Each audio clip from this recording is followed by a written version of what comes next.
Soomaaliya waxay u ahayd maalin muhiim ah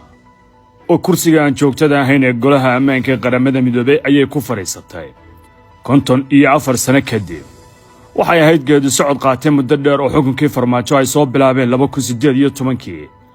ayna dadaal badan isugu geeyeen sidii meel mar looga dhigi lahaa oo guushan ay Soomaalidu u ahaan lahayd dalalka bariga Afrikana loogu qancin lahaa in doorkan ay tahay waqtigii Soomaaliya loo deyn lahaa oo aan la tartameen taas oo lagu guuleystay. madaxweyne xasan sheekh ayaa Soomaalida ugu hambaliyay ku fariisiga kursigan waxaanu isagu tahay faa'iidooyinka laga dhaxlayo,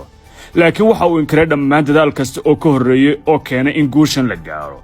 taasoo ka dhigan in madaxweynuhu guulaha uu jeclaystay inuu kaligiis xaabsado madaxdii ka horreysay oo dhanna doorkooda inkiro, dhinaca kalena guuldarrooyinka tirabeelka ee taagan cid kale uu dusha u saaro. xasan sheekh madaxweyne jecel guuldarrooyinka inuu iska leexiyo guushana xambaarsado. hadaljeedintii xalay ee madaxweyne xasan sheekh wuxuu aad ugu dheeraaday inuu ka hadlo jidkii loo maray in kursigan la helo, wuxuu muujiyey in isagu bilaabay dhameeyana oo guusheeda wada xaabsaday, laakiin xaqiiqadu waa mid taas ka duwana. waxaan kale oo aan kugu wareejiyey codsi aan u dirnay qaramada midoobay oo aan uga qayb galayno Security Council-ka aan uga qayb galayno oo aan xareynay codsigaas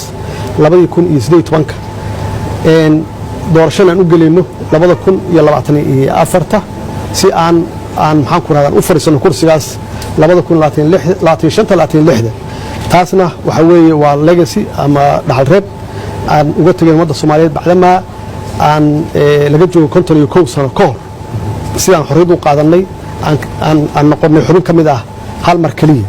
sida uu hore u sheegay imaanshaha xukunka ee madaxweyne xasan sheekh waxa uu la wareegay 3 gal oo dhammaad taagan oo u baahan kaliya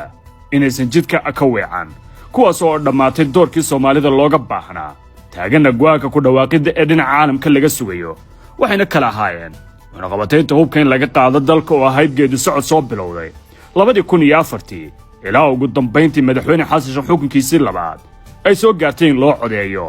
hannaanka deyn cafinta oo ahayd geedi socod soo bilowday 2011 go'aankiisana la gaaray imaashihii xukunka ee madaxweyne xasan sheekh taasoo kaliya laga doonaya in wadiiqada aan laga leexan haddana waa lagu guulaystay. qodobka saddexaad oo kursiga qaramada midoobay oo Soomaalidu ay shalay ku fariisatay saddexduba waa u hirgelay sidii loo qorsheeyay, taasoo ka dhigan in fiila Soomaaliya ay ilaalisay hannaanka geedi socodka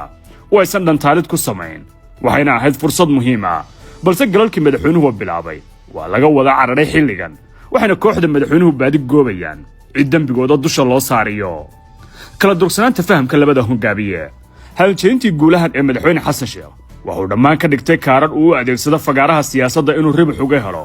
mucaaradka ku maago haliyeyna isugu sawiro, taasoo aad uga durugsan waaqaca dhacdooyinka yaalla. inkastoo ay tahay habdhaqan siyaasi ah haddana in la inkiro hannaanka xukun isku dhiibka dowladnimada waxaa la aaminsan yahay inay tahay dhaawac madaxweynaha maqaamkiisa taabanaysa marka lala bardhigo sidii farmaajo kiiskii badda u maareeyey guushan uga dhigay mid Soomaali oo dhan ay leedahay. madaxdii ka horreysay oo xasan sheekh haana u qiray doorkiisii adkaa ee maaraynta kiiska badda xilligaasoo xasan sheekh farmaajo ugu jiray difaac hubaysan oo mirinaya. dad badan waxay ku sifaynayaan in labada hoggaamiye ay dhacdooyinka kala sarreeyeen oo ay muujiyeen halka ay kala joogaan, midna guulaha uu gaar u xaabsaday midna uu sarrifay wax Soomaali oo dhan ay wada gaartay. waxaa xusid mudan doorkii sharafka lahaa ee uu qaatay madaxweynihii hore ee dalka walaalkay xasan sheekh maxamuud oo bilaabay geedi socodkii cadaaladeed ee lagu difaacayay badda Soomaaliyeed ee ay sheegatay Kenya. madaxweyne xasan sheekh oo baadi goobaya 6 qodob oo guuldarrooyinkiisa cid uga dhuunto 32 bilood ee la soo dhaafay. madaxweyne xasan sheekh iyo kooxdiisuna ay xukunka joogaan waxaa taagan fadeexado waaweyn oo guuldarrooyina Soomaalidana galarkii laga sugayay ku fashilantay, waxaana muuqata hadda in kooxda madaxweynuhu ay baadi goobayso 6 qodob oo lagu fashilmay cid looga dhuunto. 1 la dagaalanka argixisadu waa kan ugu muhiimsan guul kastoo ay tahay in Soomaalidu gaarto. Agoosto 2022 duufaantii shacabka ee bilaabatay ee ka dhankahayd kooxaha argixiso oo heshay taageerada Soomaalida oo dhan maanta waa lagu fashilmay sida siyaasiyiinta mucaaradka iyo waaqooca cadaynayaan. 2 isku haynta madaxda dowlad goboleedyada iyo galka doorashooyinka madaxweyne xasan sheekh ayaa doorashadii May 2022 loo arkayay hoggaamiye hal adayg leh isku wadi kara Soomaalida saaxiibadiisa xukunka saaran isku hayn doona ugu yaraan wada hadalkana tixgelin doona, laakiin maanta xaalka siyaasaddu waa ka gudbay wada hadal وأسكر Soomaaliyeed ayaa la isku dilay fadeexado qaran ayaana dhex taala madaxweynaha iyo madaxdii dawlad goboleedyada ee dhistay sidaas oo kale xubnaha dawlad goboleedyada ee madaxweynaha safkiisa la jooga ayaa gaadaya fursad ay kaga siibtaan 3 burburinta xoogga dalka laga soo bilaabo Maarch 2017 ilaa 2022 waxa uu madaxweyne Xasan Sheekh qirsan yahay in dhaqaale badan hubayn tiro iyo tayaba la geliyay ciidanka xoogga dalka laakiin maanta halka uu joogo waa xaaladan fariir loo oo ciqaabo qaran ay ka dhalan doonaan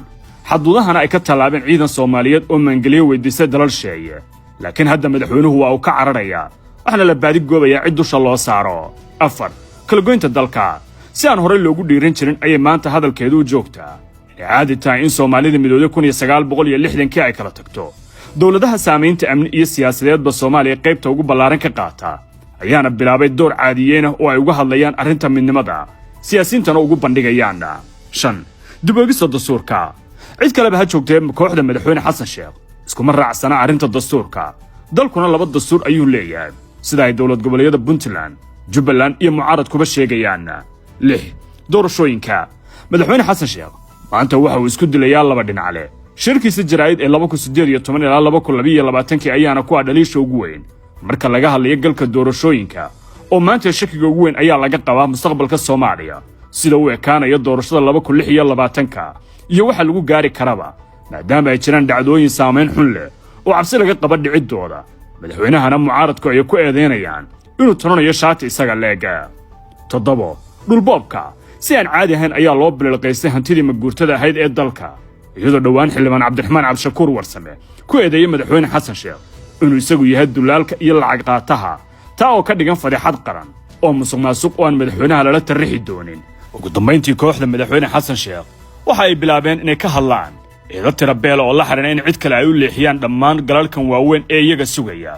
waxaana la filayaa in bisha Maarch ee nagu soo wajahaan ugu dambeyn ay gaaraan go'aano siyaasadeed oo saameyn ku yeelan doona xaalka isagana leexiyaan dhammaan dhacdooyinkan waaweyn ee mustaqbalkooda saameynta adag ku reebi doona